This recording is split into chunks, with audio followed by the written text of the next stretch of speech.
This episode is brought to you by Alphasense, the AI platform behind the world's biggest investment decisions. The right financial intelligence platform can make or break your quarter. Alphasense is the #1 rated financial research solution by G2. With AI search technology and a library of premium content, you can stay ahead of key macroeconomic trends and accelerate your investment research efforts. AI capabilities like smart synonyms and sentiment analysis provide even deeper industry and company analysis.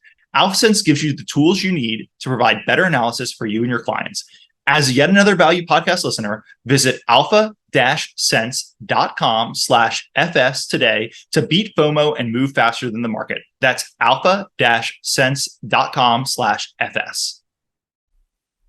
All right, hello, welcome to yet another value podcast. If you like this podcast, we need a lot of you could rate, subscribe, review it wherever you're watching or listening to it. Obviously, 5 stars helps a ton. If you're going to do a 1-star rating, just get out of here, turn off the podcast, and forget about the review. But with me today, I'm happy to have on, I think for the 4th time, my friend, the people's favorite cartoon guest, Lionel Hutz. Lionel, how's it going?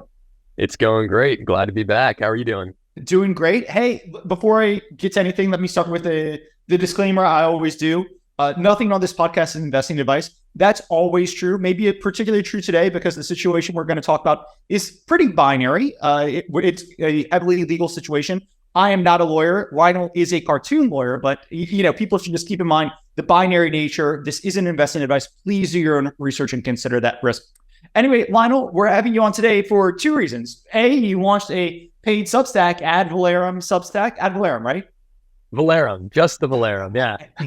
Valorem Research, which I'm going to consider myself a day -1 subscriber, but I am a very happy sub, and I want people to be sure to go check that out if you've enjoyed Lionel's research on. We've done Liquidia, we've done Twitter back in the day. Oh my God, I miss the Twitter days. But I know you've got a very detailed write-up on the Liquidia hearing we're going to talk about there, so people should absolutely go check that out. But the reason we're having you on today is because Liquidia, we did a podcast a few months ago on Liquidia, you and me, that covered all of the business, the history, everything there. So people can go listen to that for a full background. But on Monday, they had a big hearing that I listened to over the live stream, you were in person for, and we kind of wanted to do an update because this hearing it's kind of the whole shebang. So I'll pause there and let's start with this.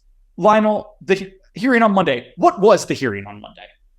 Yeah, so the hearing on Monday was the Federal Circuit arguments that came out of the PTAB ruling. So it's a Patent Trial and Appeal Board. So if you'll recall, we had the parallel litigation between Liquidia and United Therapeutics. One of those litigation matters was happening in federal district court, and one was happening at the Patent Trial and Appeal Board, which is basically like the court system for the U.S. Patent and Trade Office. Liquidia lost the federal district court litigation, at least with respect to this patent that we'll be talking about today, the 793 patent, but they won at the PTAB. What's interesting is both of those litigation matters get appealed to the same place. They both go to the Federal Circuit. And what's perhaps more interesting is, the grounds for each of those decisions was totally different. It's kind of like, you're a kid and you want to buy candy and you go to one parent with one argument and it doesn't work. So you go to the other parent with a different argument. That's kind of like what the situation was that we were in. Both of those got appealed to the Federal Circuit. Back in the summer, the Federal Circuit upheld the district court ruling of infringement. And now this was kind of the final action of all of this, related to this 793 patent that Liquidia was ruled to infringe. This is the final countdown. They did this oral argument at the Federal Circuit. And if they win, if the decision from the PTAB is affirmed, they will be commercializing their pulmonary hypertension drug, Yutrepia, in 2024. And if they lose, there is an injunction, there's a regulatory stay that is preventing them from commercializing. And the patent that is at issue has a life out until 2027. So that's kind of where we stand. Perfect. So again, Liquidia, for our purposes, Liquidia won originally. This is the appeal. Liquidia wins the appeal. The original ruling is upheld. Liquidia will be monetizing their drug likely in 2024. Liquidia loses, the appeal is overturned, or it can be remanded to the district court. We can talk about that later. Then Liquidia is not monetizing, right? So that's kind of the whole thing. So let's start. I guess just overall, we can dive into the individual opinions and what each side was arguing in a second. But just overall, what were your thoughts on the hearing what both sides were arguing? First of all, it is much nicer to be sitting in this Federal Circuit hearing as a spectator and not as somebody that actually has to be prepared to argue. So that was fun. But look, these litigation matters. When you get to the Federal Circuit, this is this is the kind of top tier of litigation.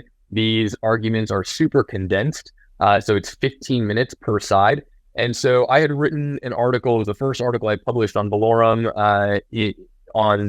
last Saturday, and that kind of laid for 3 arguments that United was making to appeal this ruling, and each of those arguments had 2 subparts.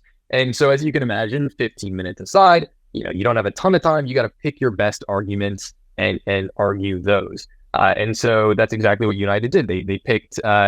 If you go back to my article, they kind of picked 1B largely, and then 2B, and they argued those in front of a 3-judge panel, and Liquidia was defending. Yep, that's great. So let's see. Yeah, the 15 minutes was interesting, and this was the last argument of the day. So as I was listening to the live stream, I was listening to the prior ones, and I was picking up on they getting 3 minutes for rebuttals and everything. Let's start with, if I remember correctly, it was UTHR went first, if I'm remembering how the trial went correctly. So let's start with, what were the arguments that UTHR was not just making, because again, we covered them in the first podcast, and you covered them in your Saturday post, not just the arguments they were making, but which ones did you think they were really drilling down on and trying to win the most on? Well, what's interesting is, they really wanted to talk about the prior art references, the Voswinkel, Jesk, and Jaha. And they had one sort of, I'm going to call him friendly, maybe that's the wrong word, but they had one kind of friendly judge on the panel who was entertaining that argument, but actually redirected United's counsel. Do you just want to say, I know I keep referring to the prior podcast, do you just want to say what that argument was so people know what we're talking about?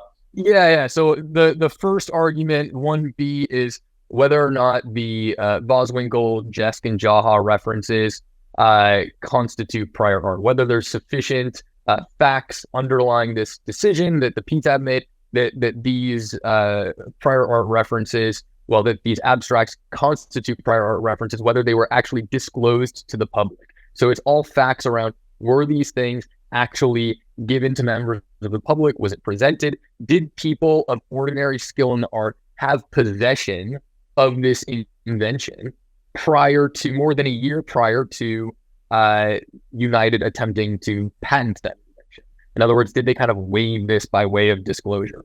The second argument that they were really making was the Voswinkel, Jesk, and Jaha references themselves disclosed certain claim elements that would potentially invalidate, but they disclose them only in conjunction with another United Therapeutics patent, this 212 patent. So when you read all of these things together, the 212 patent, the Jesk abstract, and the Jaha abstract, is it obvious between those things that you would land on the invention disclosed in the 793 patent? And so the main issue in 2B is whether or not the information disclosed in Jesk and Jaha actually discloses the relevant dosing information, because again, this patent, the 793 patent, relates to a method of treatment of pulmonary hypertension with inhaled treprostinil, and part of that method of treatment is, in what dose do you deliver this inhaled treprostinil? And so the question is, do the Voswinkel, Jesk, and Jaha references actually disclose that dosage level that is claimed in 793? Perfect. That's right. And so those are the arguments that, and there were, UTHR made a bunch of arguments, but those were the 2 arguments that you felt UTHR was really trying to hammer home and hit the district judge with, because they only get 15 minutes, right? So if they have a list of 100 complaints, you can't go through 100 complaints in 15 minutes. You kind of choose your best to go with them. So that's what you really thought that they were hammering on. Yeah. And look, it's not like they waived their other arguments. I mean, I think, you can certainly take a look back at my article that I published last week for the full rundown. But I think it makes the most sense to talk about, the arguments that they did in fact argue today, because that is them signaling to the court, hey, these are our best arguments. This is where there might be any amount of ambiguity left as far as, our briefing. We want to clear that up. We want to make sure that we kind of bolster this argument as much as possible, because again, they really only need to win on one of these arguments, right? If it's reversed, then that's it. So, they're kind of going after the gold and making sure that they're putting forward their best foot. And before I ask this question, I want to remind listeners, so the trial was live streamed on YouTube. However, it's live streamed as audio only, right? So I listened to it, but I was not there. Lionel was there in person. So he obviously heard the audio because he's not deaf and he was there in person, but he could also see the visuals. And, if you've ever been in a courtroom, sometimes a judge will say something, and if you're listening, you might think one way, but if you kind of see their face when they're saying it and see how they're responding, you might take it a different way. So I want people to keep that in mind when I ask Lionel this question. But so Lionel, I want to ask how you received first. I'm going to ask you how you kind of heard the UTHR arguments and everything. And then I'm going to ask you how you thought the judges were responding based on both their questions and their kind of how they were looking. But let's start with, how did you kind of think UTHR did making the arguments? Look, I mean, I've kind of gone through the full analysis on like what I think of the quality of the arguments. So I guess, the relevant discussion today is the quality of the oral advocacy. I can tell you that between the two sides, I thought Liquidia had a much more coherent kind of level presentation.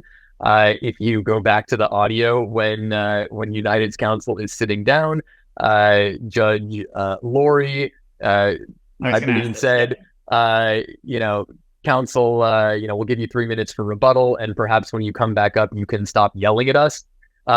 United's counsel, when you're listening to the audio, the attorneys are much louder than the judges just because of the microphone placement, and the judges are a little bit soft-spoken anyway, but it was hard to tell just from the audio only just how enthusiastic, I'm going to say, United's counsel was. I mean, I can only. I believe he said, right? I am passionate when I see injustice, and that's why I'm talking so loud. Which, as a loud talker who can be passionate, you know what? I've got a little soft spot for that argument. Yeah, look, I get it. I'm not trying to say that I've never been there, but look, I was looking at the back of his head, right? Because I'm looking at the faces of the judges, and you could tell like his neck was getting red. He was kind of overeating a little bit. And I don't mean to pick on him at all, but with that comment that Judge Lori made, it was very clear that the oral advocacy itself was a little bit alarming to them. I mean, Judge Prost, who didn't actually ask any questions of counsel, was almost like pressing back in her seat, kind of like trying to get away from the noise a little bit. So it was a little bit funny, but that's, that is not necessarily indicative of the quality of the arguments. I did think, though, that from a quality perspective, I mean, look, I've given my analysis. I think that what United is arguing is a little bit of a stretch. I think in places they are maybe a little bit insincere with how they have characterized the level of support. But again, look, we all know what's at stake here, and we know how much United is making every single day that Yutrepia is not on the market. So it's not tremendously surprising, and I don't think there are arguments that are in bad faith or frivolous, but they're maybe not always the most sincere. And now a quick break to remind you that this episode is brought to you exclusively by Alphasense, the AI platform behind the world's biggest investment decisions. Alphasense gives you the tools you need to provide better analysis for you and your clients. As yet another value podcast listener, visit alpha-sense.com/FS today to beat FOMO and move faster than the market. That's alpha-sense.com/FS. There's two questions, and again, this is a podcast to you because if you haven't followed this case really closely, like again, we're not going to go through all the arguments because you wrote them down. We did a full podcast on them. Like we would just be recreating that podcast. But this hearing is the whole shebang. So if you've been following it, this is a very important thing. There's two questions I want to ask. Again, I want to focus on what the judges were doing because anybody who's been listening to JetBlue Spirit knows like there's one judge. He makes the ruling, and that ruling kind of determines everything. Obviously, you can appeal and stuff, but it's a one-man show. Here, you have a panel of three judges. They make the ruling, so it's kind of a three-man show. And how they're questioning, how they're responding is kind of the most important thing. So there's two questions I want to do. The third was going to be the "Can you stop shouting at me?" But the first, at one point, one of the judges asked, I believe it was UTHR or something, that it seemed like it was very supportive of UTHR but I couldn't really catch what they said. They were maybe too far away from the mic. Maybe it was just live stream. Did you hear that question, or do you kind of know what they were getting at when they asked that question? Well, if it was anything that was supportive of United, then it probably came from Judge Reyna. So I guess let me take a step back and just say, so the three judges on this panel were Judge Prost, Judge Laurie, and Judge Reyna. They are all veterans of the court. None of them is like, a newbie. They didn't slap me on the court and be like, "Hey, go figure out patent law, Andrew." Yeah, well, I say that because after the procedure, the way this thing goes is after the oral arguments, they go back to chambers, and the most junior judge speaks first and gives their analysis, and they do that as sort of like this deference to make sure that junior judges don't just like latch on to more senior judges. I didn't realize that. I should have looked this up before this podcast. I don't know which of them is the most junior because none of them are particularly junior. So I don't think it really matters. But anyway, so I say this because so Judge Prost didn't ask any questions of counsel. She was on the left. Judge Laurie was in the center. He was the one who, if you're listening to the audio, asked the questions that were most favorable to Liquidia. He was asking a lot of questions like, counsel, so this is just, you're just trying to like double patent here, right? Like you're just trying to get, you had this 212 patent and then you just made these tiny little incremental changes and now you're trying to get additional coverage. That was Judge Laurie speaking. And then Judge Reyna was the one who was asking the questions that were most favorable to United. So he was saying the things like, you didn't have a declarant who actually certified that they received this copy of this after there were 20,000 attendees. You couldn't get a damn one. Like, that's insane. I mean, he didn't say that's insane, but that was kind of the tone. That was Judge Reyna. He is historically the most patentee-friendly judge of all of them. So it was not surprising that it came from him. So he asked that question about, do you have a declarant? So that relates to the argument 1B. Were these references distributed? Was the underlying evidence sufficient to establish that these were disclosed? And then he also at one point kind of redirected United's counsel to talk about 2B, where he said, look, I'm more concerned about, and I think he literally said, I'm more concerned about. He said, I'm more concerned about this argument that the Voswinkel references don't disclose the claimed limitations. And that relates to the dosage that we referred to. So those are the three judges. That's kind of, the general, tone of the court.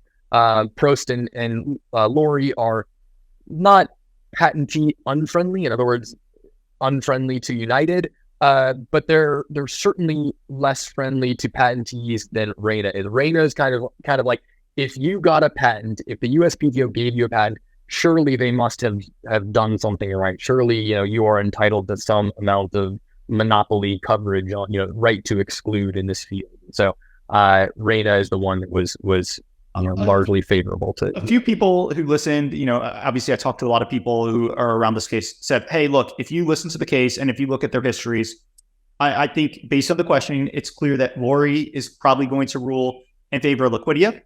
Reyna is probably going to rule in favor of UTHR. And then the whole thing will come down to Prost as the third judge, right? So the whole thing will come down to Prost. Would you agree with people who were kind of saying that?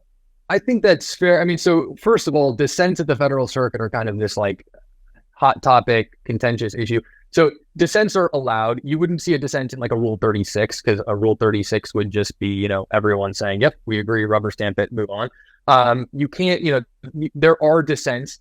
That being said, if you see an opinion that doesn't have a dissent, it's a group decision. I mean, one judge will draft it, but it's really a group effort.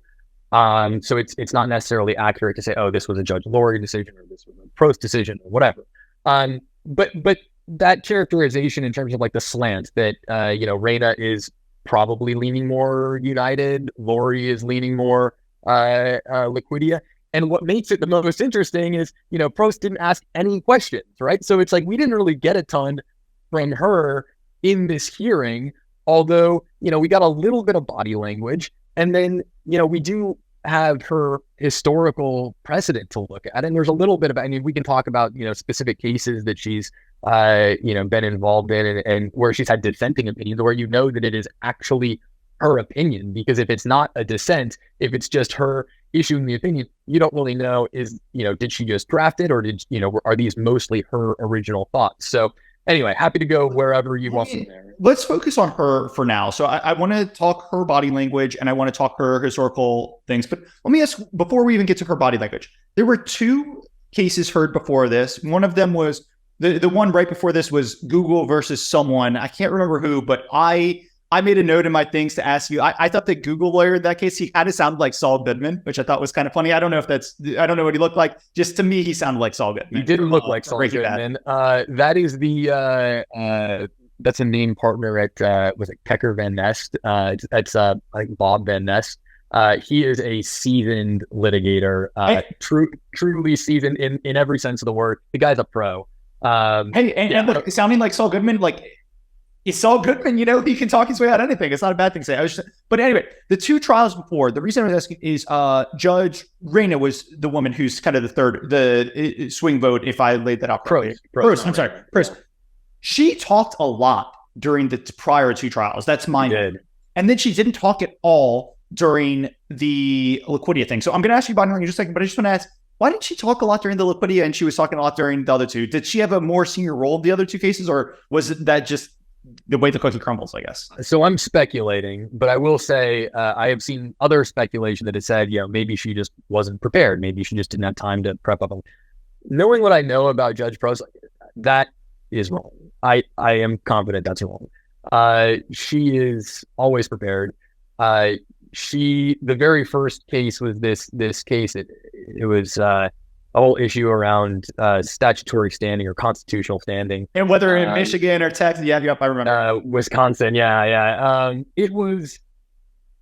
is such a thorny issue and nuance, and she was all over it, right? Like she was, bringing up cases that were decided 20 years ago. She's bringing up, her own decisions, she knows this stuff like the back of her hand. And I think kind of a related point, like she's a public servant, like her whole career, to my knowledge, has been in public service. I think she was like chief counsel to maybe like a senator or something, but she's always been, in public service. And she cares a lot about, the process of law, kind of in the same way that we talk about, Judge Young with JetBlue and Spirit. I mean, one of the things that she has been really instrumental in cultivating is this age of like lower amounts of dissent. Like she wants to move towards clearer rules where there's less room for dissent, where people have more predictable outcomes. And she has been incredibly instrumental in, for example, I don't know if you're familiar with the Alice decision. It was a 2014 Supreme Court decision that is about patentability. It's about Section 101, 35 USC 101.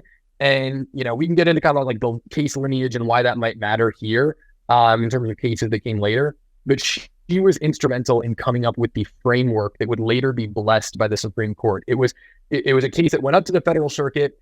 She issued a dissenting opinion. She was essentially overruled. It went to the Supreme Court. The Supreme Court kicked it back down. It came back to her. And then she set forth this framework that was later adopted and kind of gave everyone clarity on what patentability really is. And so she cares a lot about process. She cares a lot about making sure rules are clear and people have predictable litigation outcomes. I don't know totally where I was going with that, but that was a little bit of a background. Why do you think she was so vocal in the prior two cases and then she didn't say anything in this case? Yeah, I guess I can't say with certainty. I think she probably understands that she's the swing vote here. Judge Reyna is known as the patentee friendly guy, and Lori less so. So she probably understands that she doesn't want to necessarily give anything away.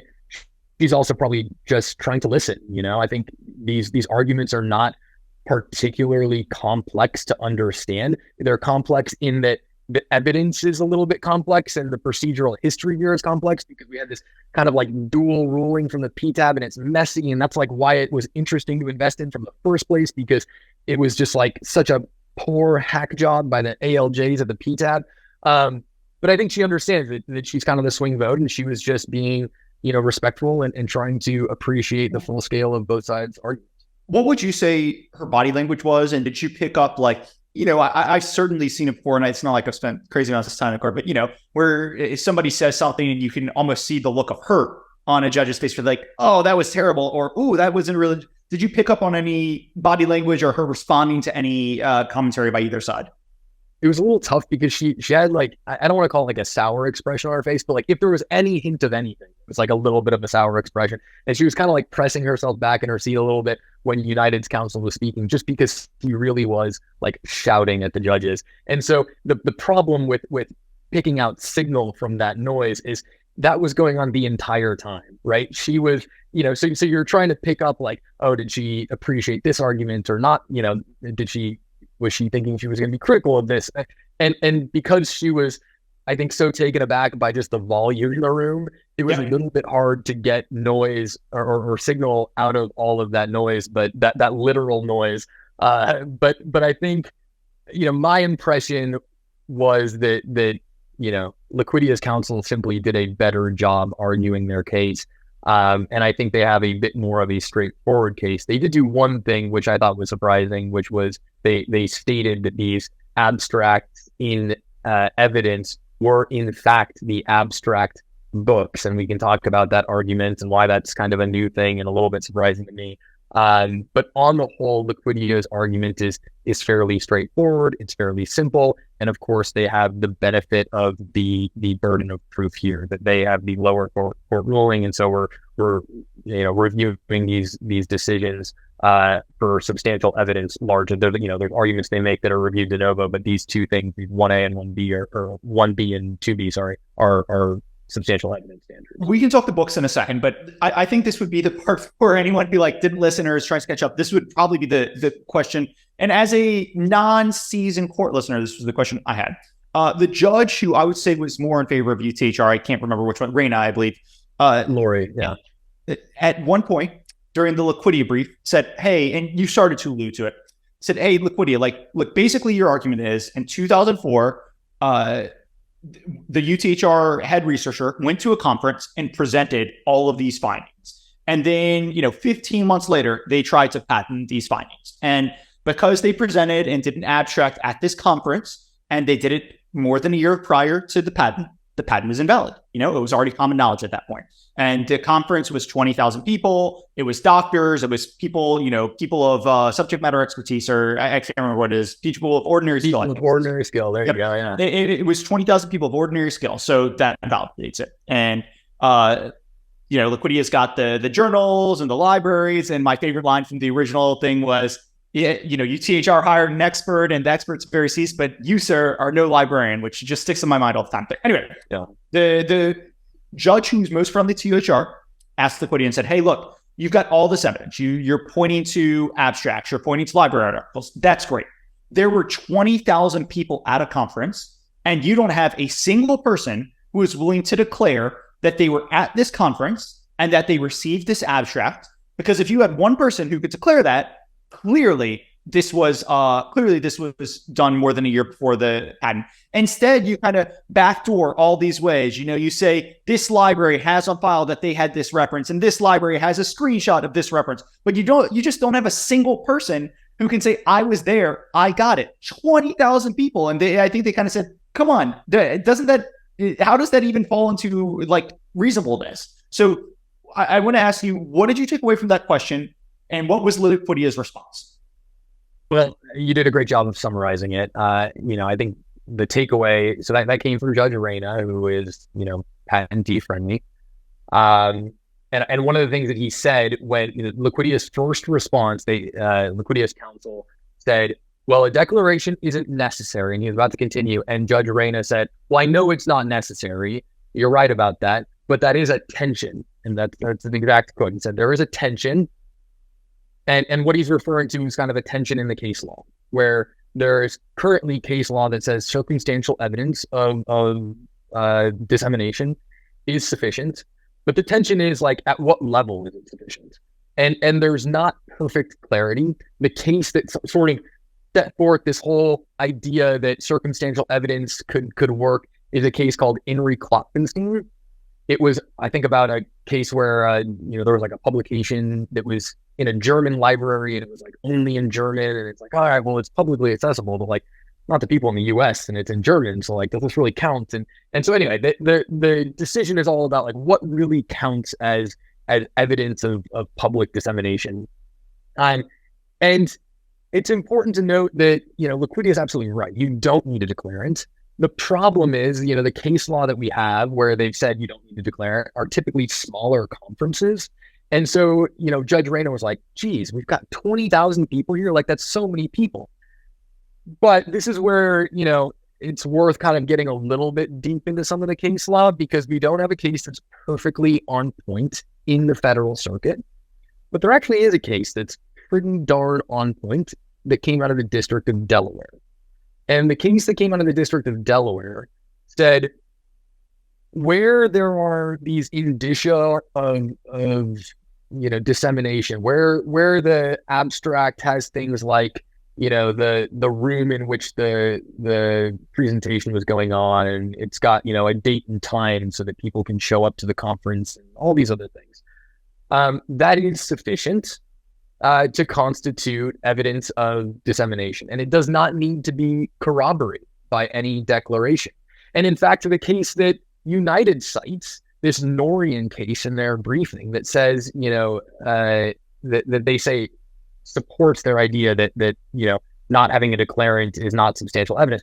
The case that they point to, if you go back in the case law and look at the ruling on the 50B motion, which is the judgment as a matter of law that happens after a trial, the judge in that case said that this type of abstract booklet that might be handed out at a conference is, quote, too casual a dissemination to expect to have years later. I think in that case, it was something like, 6 years later.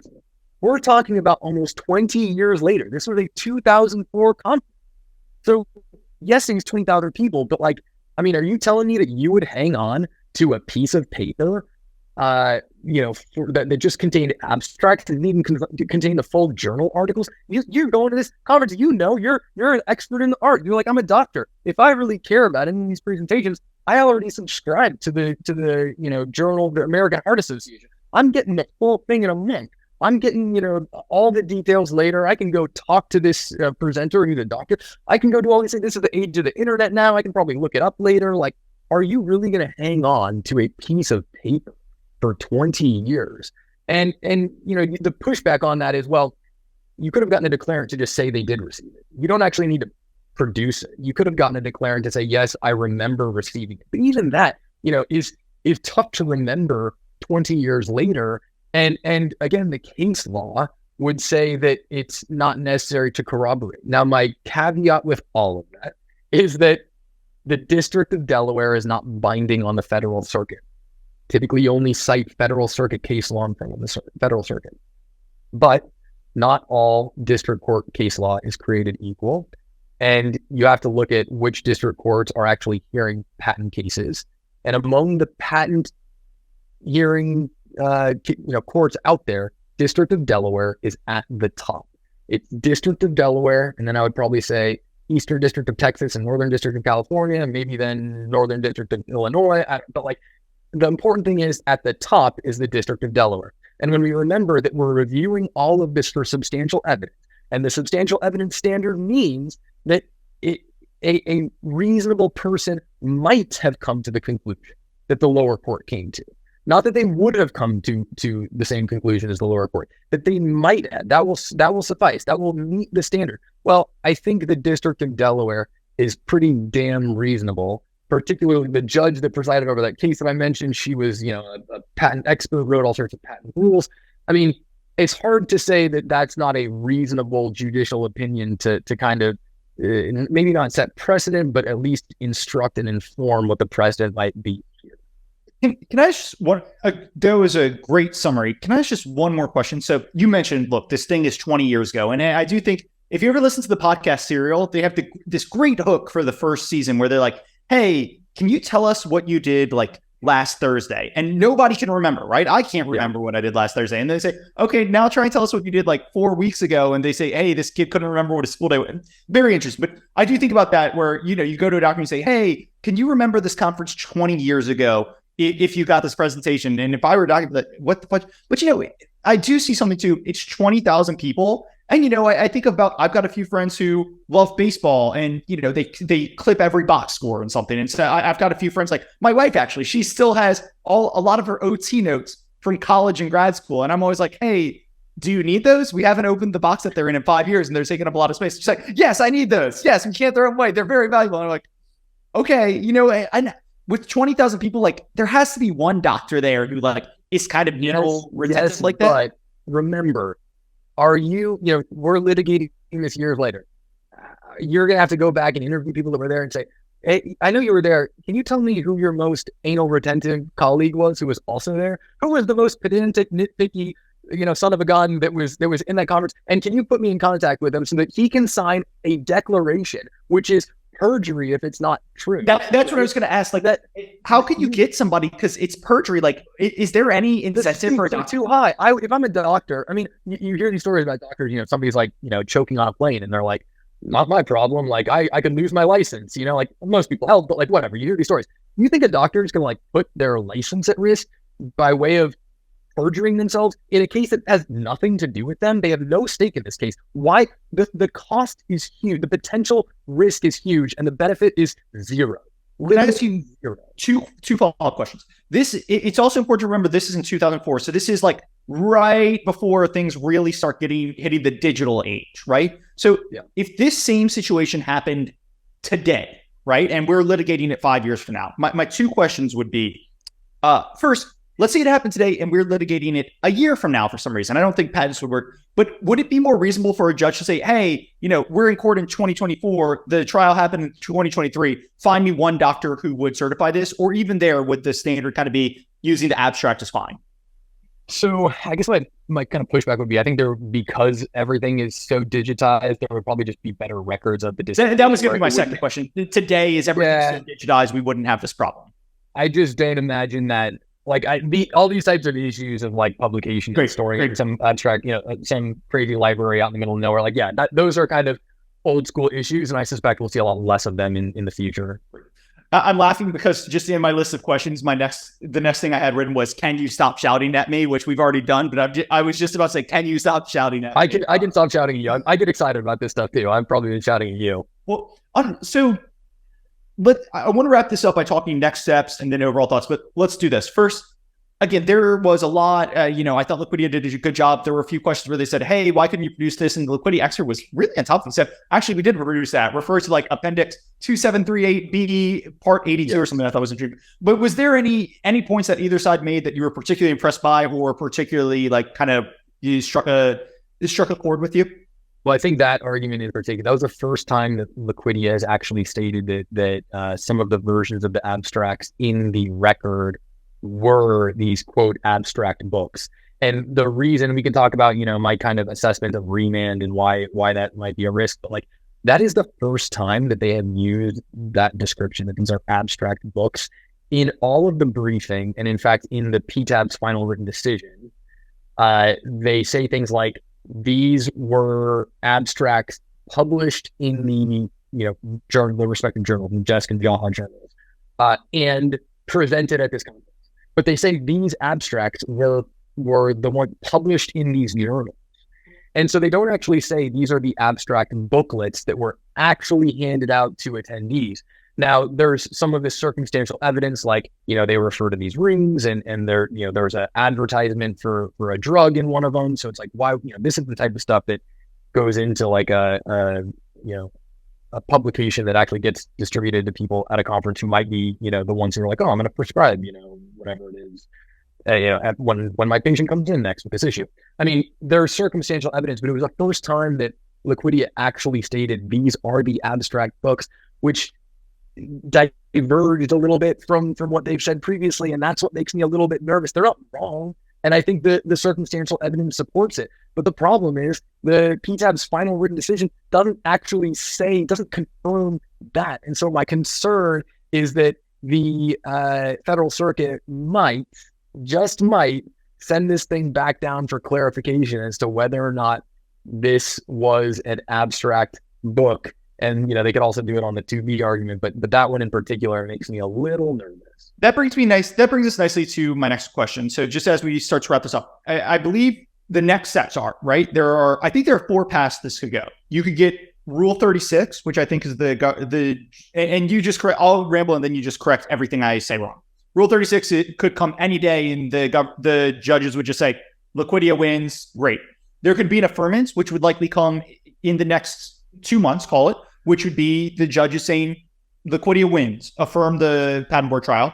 There could be an overturn where the judges say, hey, actually, the PTAB board was wrong. UTHR should have won, and Liquidia flat loses there. And then there could be a remanding, which is, hey, send it back to the PTAB board. Their ruling was fine, but we have issue with this piece. The PTAB board needs to think this piece through. And then Liquidia would probably win again, but, we probably go through a whole new trial and we're talking a year or 2 extra. So I'll pause there. Did I get the 4 steps correct? Correct anything I'm wrong? Correct if there's a 5th step? Just walk me through the 4 steps that we could see. So nothing to really add on the remand or the reversal. That's spot on. Within the potential ways it can be affirmed, there's really 3. There's the Rule 36, which I think is very unlikely, or I should say, and that would be that likely. That would be could come today. It could come before this podcast post, and then if we post this podcast and people are popping champagne bottles and listening to it as a historical. I hope that happens, but yeah, I can explain why I think that's unlikely in just a second. And then of the 2 types of affirming opinions, you can have a non-precedential opinion, which would be it's limited to 5 pages. It's shorter and typically comes out a little faster. Or there could be precedential opinion, which is the full-blown opinions that you see in your legal case, your textbooks in law school. And that could be a little bit longer. I don't suspect. There's a world where they feel like this prior art issue and dissemination warrants a precedential opinion. I really doubt it. I don't think there's really enough meat on this bone to call anything here precedential. I think we'd be more likely to see a non-precedential 5-page opinion. Among the affirmance worlds, I think, that is the most likely. The Rule 36 stuff, it's been going around on Twitter a lot. A lot of people think it's 50% chance of happening. Statistically, it does happen approximately 50% of the time of affirmances, or maybe I think it's maybe a third between Rule 36 affirmance and precedential. But you have to look at what types of cases those are. And it's a little less common for affirming PTAB decisions of invalidity. And the reason for that is that there are 2 statutes. It's for anyone who's super interested, it's 35 USC section 144 or 15 USC section 1071A4. And those basically create what a lot of people would say is a mandate for the Federal Circuit to issue a full opinion for decisions coming out of the PTAB. And for decisions where an invalidation is the ultimate ruling, it gives a lot of people a lot of heartburn to see Rule 36 affirmances, and a lot of people want that to completely go away. And so I think it's a little less likely that we see that because of what type of case we're looking at here.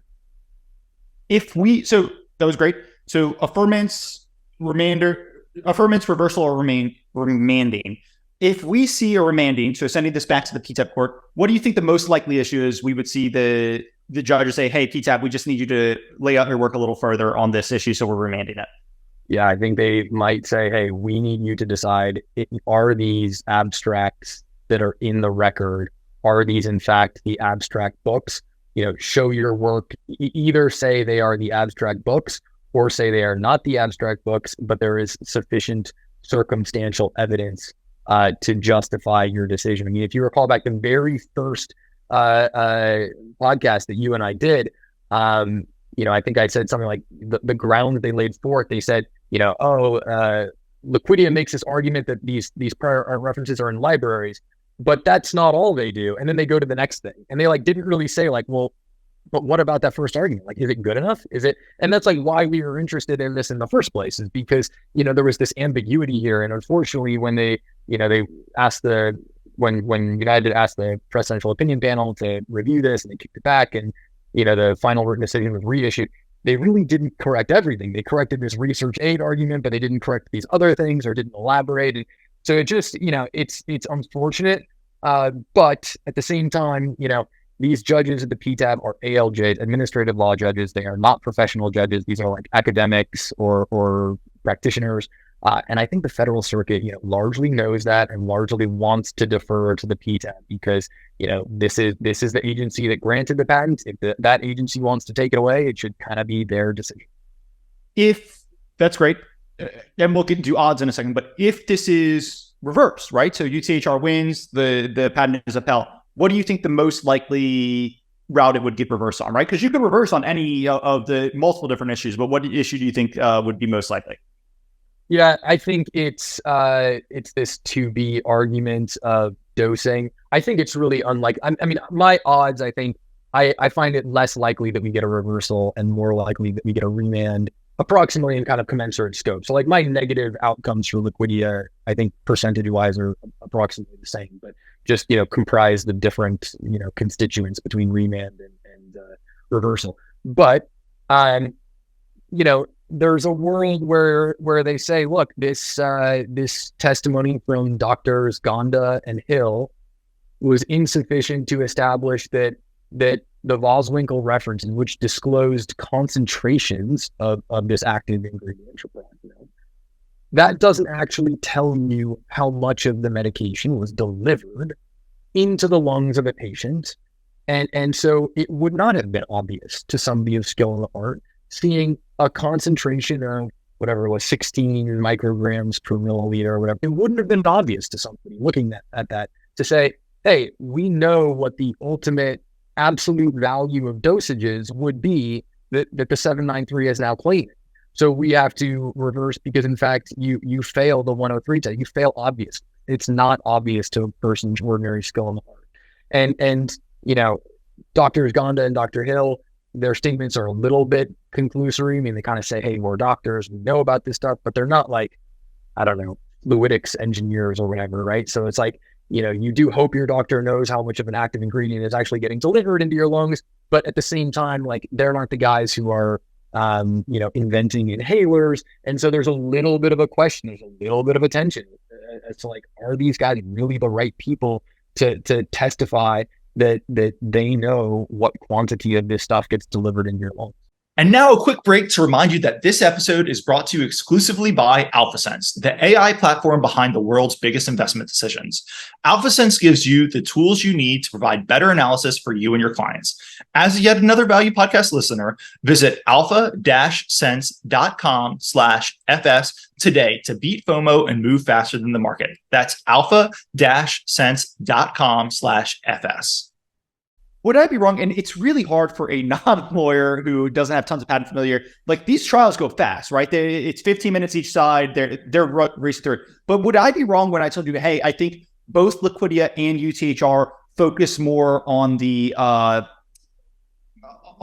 issue of prior art and if the 2004 conference, if it was disclosed, versus this issue of dosage, which I think to me suggests both sides think that's where the real sticking ground is. I'm not saying UTHR didn't focus on the dosage, but I think like if it was 15 minutes, I'd say they spent like 45 seconds or a minute of it. This is from memory, but would I be wrong on that, or was I misremembering? Yeah, I think you're spot on.